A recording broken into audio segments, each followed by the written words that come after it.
I'm Connor McGinnis. I started with the Toros my senior year of high school, which would have been 2017. And then I played the following two seasons after graduating. So that'd have been 17, 18, 18, 19.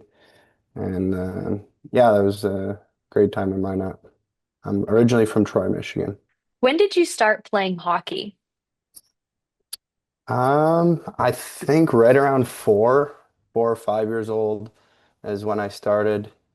I think five probably was like organized hockey, but I think I started skating at 4. Is there something you learned while you were in Minot that you carried with you after your time as a Toro? Yeah, I would say I learned a lot developing as a person. It was definitely a big developmental process hockey-wise, but I think today the most likely or most useful traits that I think I use with me is just understanding your role. And everyone that comes to mind out was most likely their team's or program's best player, and everyone has to find a new role in the organization there in Minot. And I think it's very applicable in whatever field you go into. In my field, in medicine, it's very much a hierarchical process and starting as a medical student and then progressing into residency and trying to work your way up as an attending. It's very much like being a rookie back in Minot and working your way up to being a veteran. So I think that's probably the most applicable to me now. Who were some of the most influential people during your time in Minot? The staff changed a little bit when I was there. I would say most influential. I know Kevin is still there. Kevin and I were very close. He was doing a lot of the medical work, so I was trying to pick his brain whenever I could, talking about how we could come up with a better treatment for the guys. So I think he was very influential.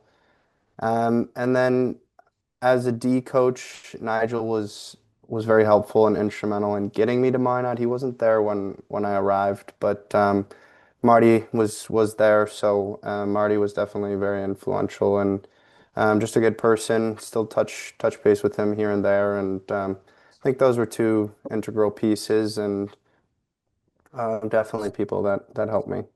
Now, is there somewhere you always found yourself outside of the rink? Yeah, I would definitely say there's a couple things I miss food wise. Ebenezer's, the Fat Frog. Tried not to eat it too much, but that was definitely a good one.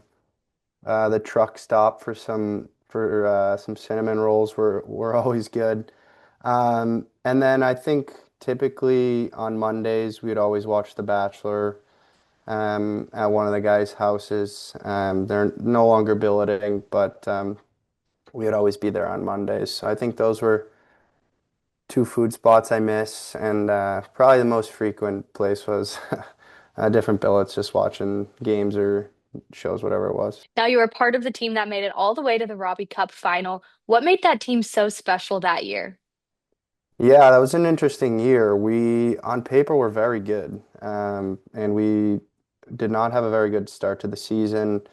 We were in last place going into Christmas break, had some roster shakeup, and we came back and went on a crazy run there to get into the playoffs. We got in as, I think, the last seed in the entire tournament and ended up beating Aberdeen. We were a very close group off the ice, and I think we had really good veteran leadership looking back. I wouldn't say there was a whole lot that changed. We just didn't really have a good first half of the year. But I would say down that stretch, we were very close and kind of circling back to what I had been saying about finding your role. We had a lot of guys really fall into their role at the right time. You know, look at a guy like Andre Pavel who came over from Czech, who's now played NHL minutes, was, you know, a phenomenal PK guy, scored a huge goal for us. And there's just a lot of instances like that where guys stepped into their role and really flourished at the right time. But unfortunately, we fell short. It's a bummer, but I know there was a very, very memorable moment for most of us, all of us, Yeah. really. How do you feel like Minot prepared you for the next level? I think it was phenomenal. I played my first year as a rookie. Obviously, it's a very big adjustment process, especially coming from Michigan high school where I had played. It's a pretty big jump in talent. So I was fortunate. I felt like I had a pretty good first season. Was considering leaving to go to the USHL the second year, and I just felt like Minot was a good place for me to come back as a veteran and accept a even bigger role. I knew I would come back, be comfortable with the rink, with my billets, with the system. And yeah, I had a really good second year. And overall, I think that stepping stone process of um, juniors is applicable anywhere, but I felt like Minot was very comfortable for me. It's why I'd signed there coming out of high school. And I think it was very helpful in understanding I needed to be more of a defensive player, and that was big for me heading into college. Because, like I had mentioned, everyone was their best player where they came from, produced quite a bit of offense, and I was able to do that. Definitely not to the extreme of prior, but I think that was a big piece hockey wise is understanding I was a good defender and needed to learn how to be very efficient in that piece and defending against top lines. And I think that was very helpful for me going into college because it was a very similar role at that level for me too. You continued your career at Amherst College. What led to your decision to continue not only your hockey career, but your education as well there? Yeah, so I actually was originally committed to Air Force. I committed there. It had been my at the end of my first year in Minot, and unfortunately, my dad was diagnosed with cancer. I had a lot of stuff go on. I had to depart from Air Force. Ended up decommitting and resuming junior hockey my third and age out year to figure out where I was gonna play college. So at that point, I was really torn where I wanted to go to school, what I wanted to do. A lot was lying on how my dad was doing, and once he started to get better, I felt more comfortable with leaving and going to play. Amherst was a school that started recruiting me very early on in high school, and this is a very high academic school, one of the first, actually the first school with a neuroscience major program.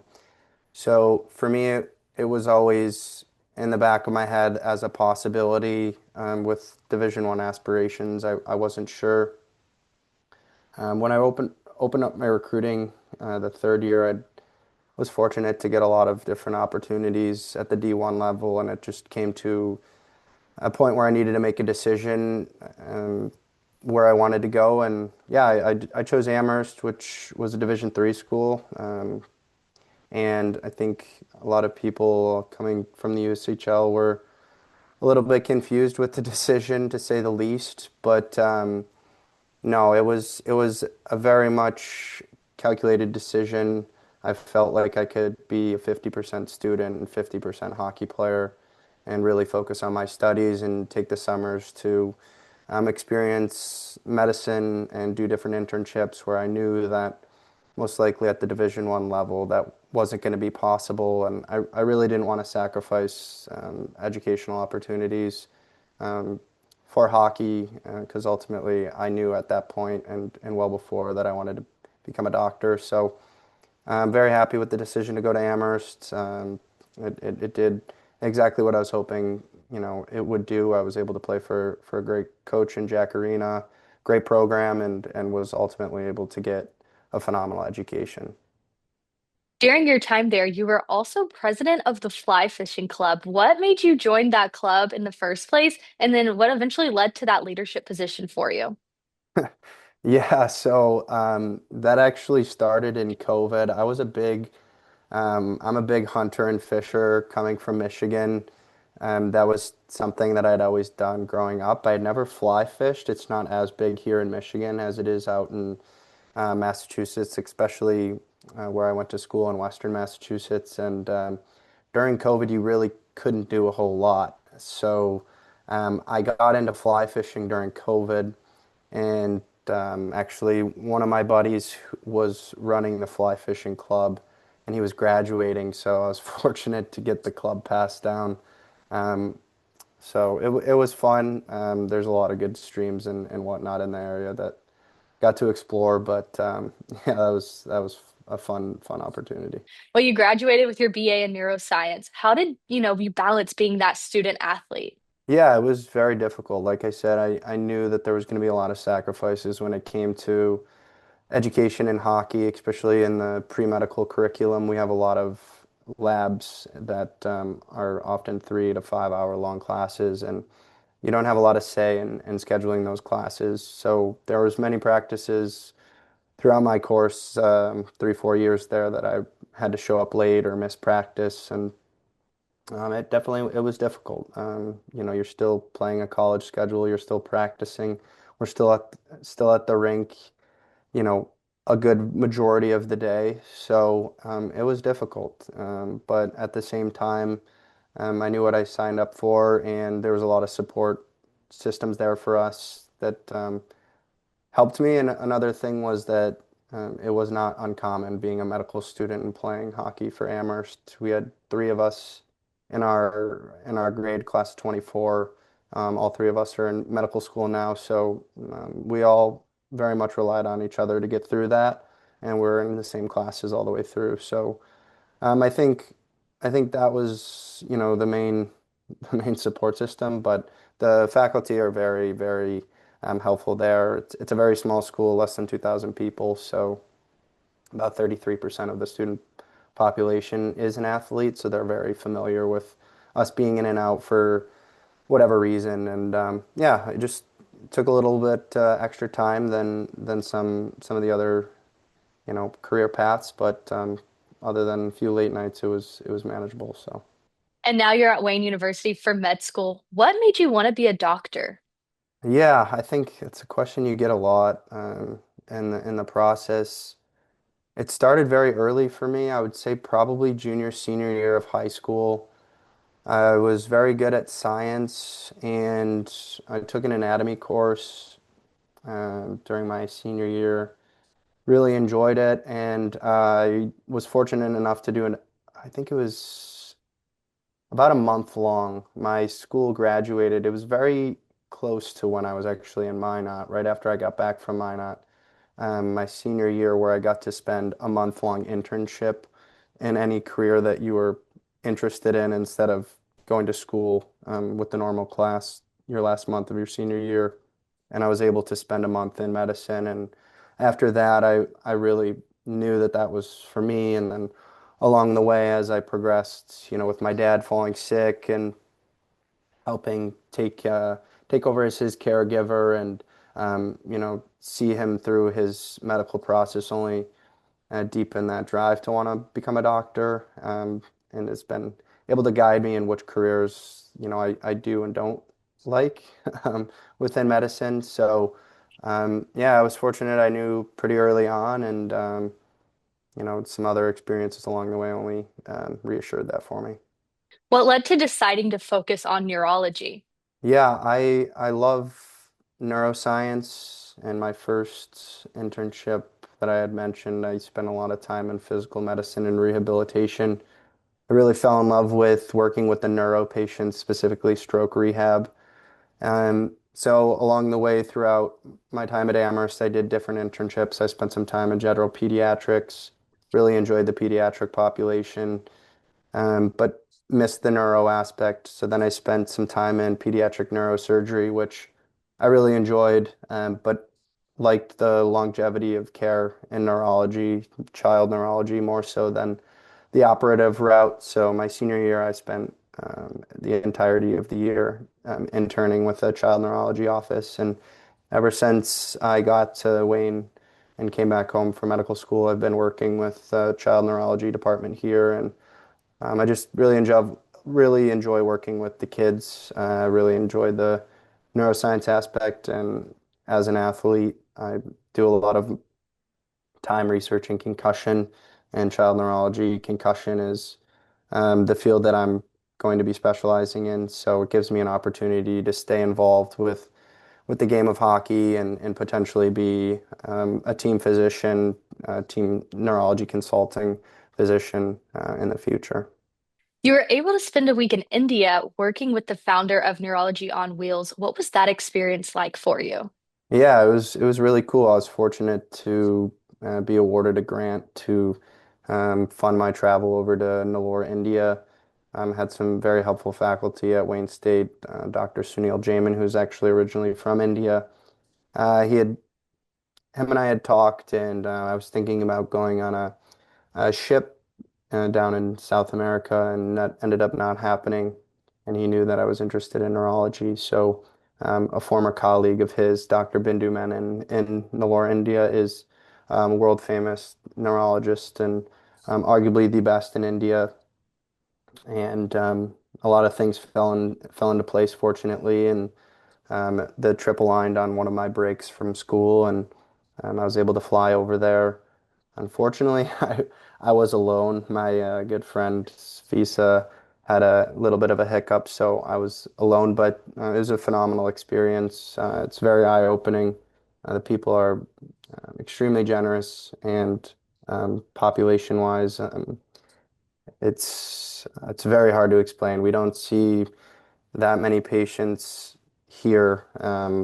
I was seeing over 100 patients a day in India, to the mere population. Maybe see that in a week here in the States. So there's a lot of learning. There's a lot of different disease over there that um, I hadn't seen before. So it was a very eye-opening experience and something that I'm very fortunate enough to be a part of, or and I'm hoping to go back hopefully one more time before I graduate and start residency. But yeah, it's just phenomenal people over there. I can't speak highly enough of Dr. Bindu Menon and their staff, and um, definitely one of the coolest couple weeks of my life for sure. Even though you were there for just a short period of time, was there something you learned about yourself or the kind of doctor that you want to be? Yeah, I think just my genuine care and helping people um, was something that I noticed that the way they practice medicine in India is different than what we do in the States, and there's a lot of things that I saw there that I probably will never see in the United States. And I just I think one of the most eye-opening things was going to the orphanage in India. Unfortunately, a lot of families in India who are not capable of um, taking care of a child with a disability due to financial constraints or certain beliefs. A lot of those children are abandoned in India and reside in an orphanage. And I think seeing that and not only, feeling a sense of sadness for them, but also um, a sense of enjoyment in being there and helping them was something that reminded me why I want to do child neurology, why I want to be in the field that I want to be, or hopefully be in. So I think that was kind of a moment where I was able to kind of sit back and realize, yeah, I do think this is a profession for me. Well, finally, do you have anything to say for Toros fans watching? Yeah, wow, I wish I could get back in the Mesa. A lot of fond memories, a lot of good Friday, Saturday nights, and yeah, just keep ringing the cowbells and hope to see the guys bring a championship home. And I definitely miss my time there. Don't miss the cold too much, but no, it was amazing. I thank everyone in the organization for allowing me to develop into a man and spend some time playing hockey there as well. So I wish all the guys luck down the stretch, and hopefully they're still carrying on some of the same stuff we were doing back in the day. Well, thank you for joining me today. I really appreciate it, and best of luck in your future endeavors. Yeah, thank you very much.